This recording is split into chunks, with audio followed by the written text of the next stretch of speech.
Seguimos en la tarde. Analistas califican como una nueva etapa el cerco financiero contra el régimen de Nicolás Maduro tras las sanciones emitidas este jueves por la Oficina de Control de Activos Extranjeros, OFAC, de Estados Unidos. Las medidas están dirigidas contra personas y empresas vinculadas al régimen venezolano, a través de las cuales se realizan negocios, principalmente en el comercio de petróleo. De acuerdo con los expertos, Washington despliega actualmente diversas estrategias para intentar forzar un quiebre interno o una salida anticipada del régimen venezolano en el poder. El gobierno estadounidense estaría cercando financieramente al régimen de Nicolás Maduro. Así lo entienden analistas, luego de las sanciones emitidas este jueves por la OFAC contra 3 sobrinos de Cilia Flores y Nicolás Maduro y un empresario vinculado al régimen venezolano. Además, fueron sancionados al menos 6 navieras registradas en distintos países que utilizan buques para la comercialización del petróleo venezolano en mercados internacionales.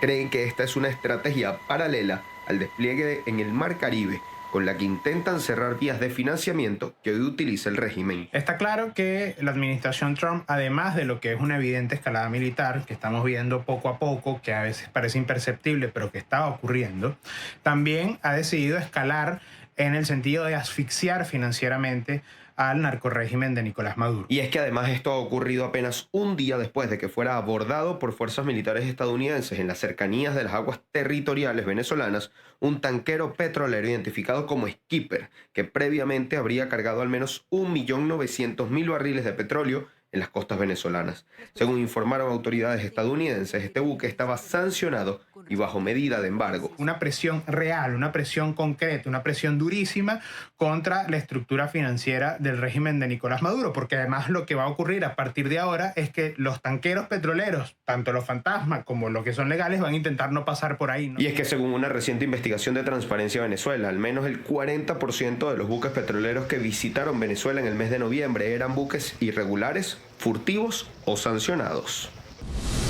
En noviembre se identificaron 98 buques, 14 menos que en octubre.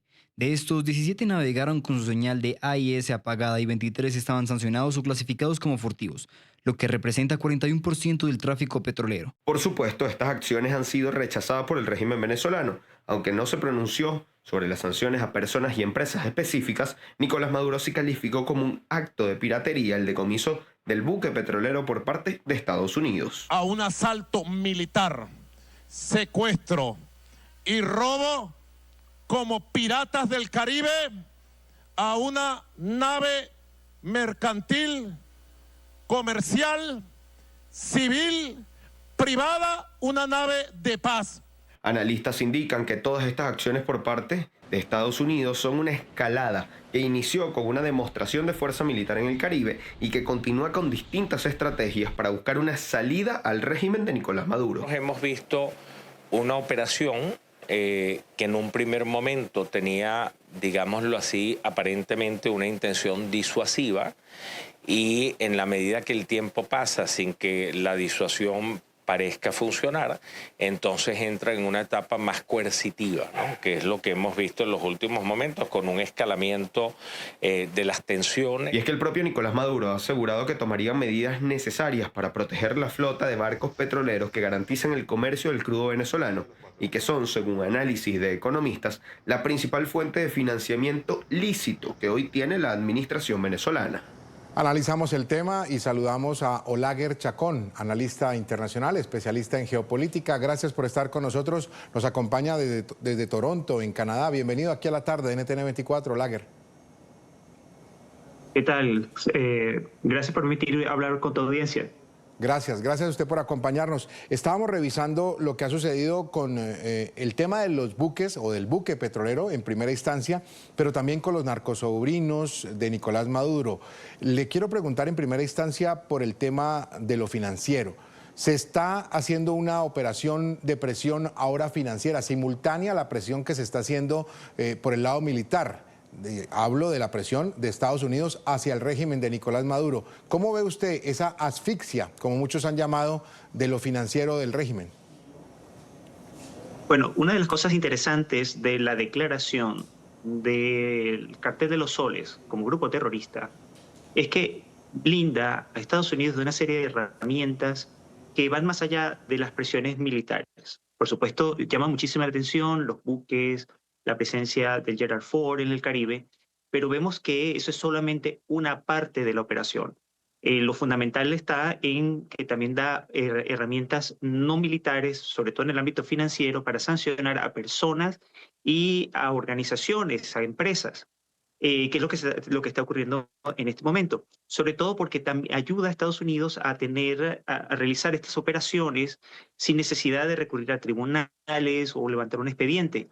Si el gobierno considera que estas organizaciones o estos individuos colaboran, ni siquiera es que participen directamente en el negocio, sino que son necesarios o tienen capacidad de apoyar materialmente la acción de los grupos narcotraficantes, son susceptibles a sanción.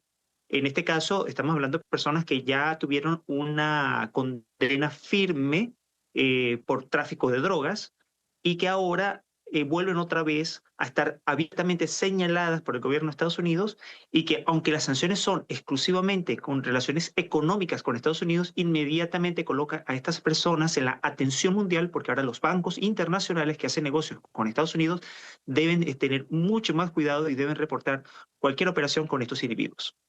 Muy bien, pero en el tema específico, esto por el lado de los narcosobrinos, el tema de la asfixia financiera, pero en el tema específico del buque petrolero, a mí sí me llama mucho la atención la respuesta que ha dado el líder del régimen venezolano, Nicolás Maduro. Habla de una nave comercial, una nave de paz, que ha sido producto de robo de piratas. Para nadie es un secreto que esa ruta que estaba haciendo ese barco, primero, barco sancionado. Segundo, es una ruta que utilizan normalmente para llegar al mercado negro. Casi 2 millones de barriles de crudo, Olaguer. Sí, eso es bien llamativo. Es llamativo. Es cierto que eso es una de las características fundamentales de esta operación. Porque el gobierno de Maduro ha sido muy ambiguo en señalar cuáles son las características del barco, cuál es la bandera, cuál es la empresa que lo estaba fletando, qué mercancía, cuál era el destino. Lo hizo en términos muy generales para tratar de cohesionar a sus allegados, pero él sabe que el mensaje es muy claro. La observación directa a cualquier operación económica que sustente al gobierno de Maduro está siendo claramente observada y va a ser claramente combatida por el gobierno de Estados Unidos. Hasta el momento lo veremos en el Caribe, pero no nos sorprenda que pronto veamos otras operaciones, porque el petróleo es una de las tantas fuentes de financiamiento irregulares que está teniendo el gobierno de Maduro. También recordemos que hay explotación de minerales claves de Venezuela, así como oro y diamantes.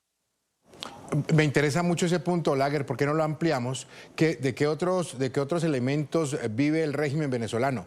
Tenemos, obviamente, el nexo que se le ha dado por parte de Estados Unidos con el narcotráfico. Tenemos lo del petróleo, el fiel ejemplo, lo que acabamos de revisar con usted. Me habla de oro y diamante. ¿Cómo funciona esto para los televidentes quizás que desconocen este aspecto, Olaguer? Sí. Bueno, nosotros hemos escuchado recientemente al gobierno de Trump hablar sobre los minerales estratégicos, las famosas tierras raras. Y ha sido una gran preocupación no solamente para Estados Unidos, también para China, para la Unión Europea, para los países industrializados. Y encontrar esas tierras raras se ha vuelto una prioridad porque son fundamentales para el desarrollo de las tecnologías de punta. Y resulta que Venezuela, podemos decirlo, tiene la mala suerte de que es un país que tiene una riqueza sobre todo en un mineral que es clave, que es el coltán. Ya nosotros hemos observado cómo el coltán ha servido de financiamiento para grupos militares en África.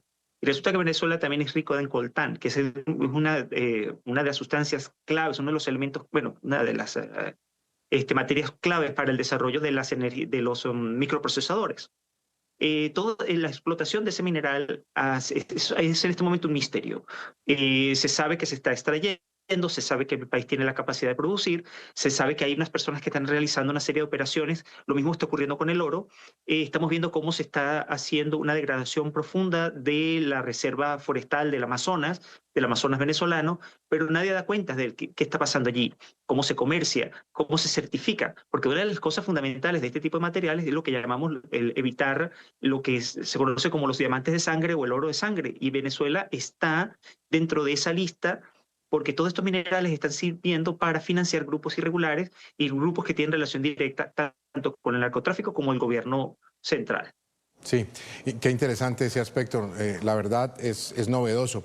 Le quiero hacer una última pregunta agradeciéndole el tiempo con NTN 24 y con el programa La Tarde, Olaguer, y tiene que ver con lo que ha surgido en las últimas horas, el ofrecimiento o por lo menos una declaración de la canciller colombiana, Rosa Villavicencio, que ha dicho que si Nicolás Maduro pidiera eventualmente un asilo a Colombia, Colombia lo podría conceder. Y también se ha hablado de otro escenario de posible asilo para el dictador Nicolás Maduro, que sería Bielorrusia. ¿Qué nos puede usted decir al respecto, Olaguer?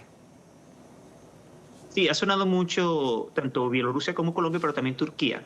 El presidente Erdogan también ha tenido buenas relaciones con Maduro y serían países que tendrían esa capacidad, sobre todo Bielorrusia y Turquía, no tanto Colombia porque Colombia es parte de la Corte Penal Internacional. Y si prospera la investigación que se está haciendo en este momento por las graves violaciones de derechos humanos que ocurren en el país, Maduro no podría mantenerse mucho tiempo porque el Estado colombiano debe ser responsable con su obligación ante la Corte Internacional, ante el Estatuto de Roma. Bielorrusia y Turquía serían los destinos más probables, sobre todo porque son países que también tienen posibilidades de esconder o de manejar sin ningún problema toda la fortuna que espera que ha salido en la prensa, que ha venido negociando Maduro para poderse sostener en el exterior. Muy bien, le agradecemos. Olaguer Chacón, analista internacional, especialista en geopolítica. Gracias por haber estado con nosotros desde Toronto, en Canadá. Una buena tarde para usted, muy amable. Gracias a ti.